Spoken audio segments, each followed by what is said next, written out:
մենք շարունակելու ենք լինել համաշխարհային ուշադրության կենտրոնում, այնպես որ ժպտացեք, որովհետև մեզ նկարահանում են։ Ազգային ժողովի падգամավորի կարգավիճակը ստանձնելով ես դեմ եմ քվեարկել առանց բացառության բոլոր վարկային համաձայնագրերի։ Այսօր երկիր կա, որ իր արտաքին եւ պետական պարտքը չի ավելացրել։ Ես հիմա շատ վստահ չասեմ, որ չկա այդպիսի երկիր, բայց շատ դժվար կլինի գտնել այդպիսի երկիր, որովհետեւ բոլոր այսինքն չկա տենց երկիր, որ պետական պարտքը չի ավելացրել։ Դուք գիտեք, որ մեր պետական պարտքը արդեն հատում է մեր օրենքով նախատեսված վերին սանդղակը, եւ ես չեմ կարծում, թե մանավանդ վարկերի ծախսման այս պատմությունը թողած, անարդյունավետ ծախսման պատմությունը թողած, մենք պետք է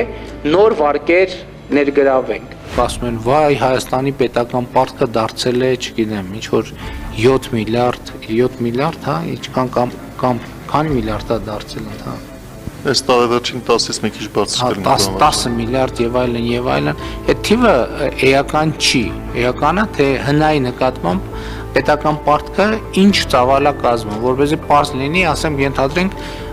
այս ինչ մարդը ունի, բա գիտեք, այս ինչը $50,000 պարտք ունի։ Բավայքո, $50,000, բա ոնց է առնելու, ասենք, ենթադրենք ամիսը $45,000 աշխատավարձ է ստանում, իր համար $50,000 պարտքը պրոբլեմ չի։ Հայաստանի Հանրապետությունը հայտնվել է տոկոսի տակ ընկած այն գյուղացիների կարգավիճակում, որ այս բանկից վարկը վերցնում են, այս մյուս բանկի վարկն են փակում, այն մյուսից վերցնում են վարկը, այս մյուս բանկի վարկն են փակում։ Գնացել եմ 150 միլիոն, 152 միլիոն եվրո Գերմանիայից էժան վարկ են բերել, այդ ինչի վրա է ծախսվում։ Այսօր որ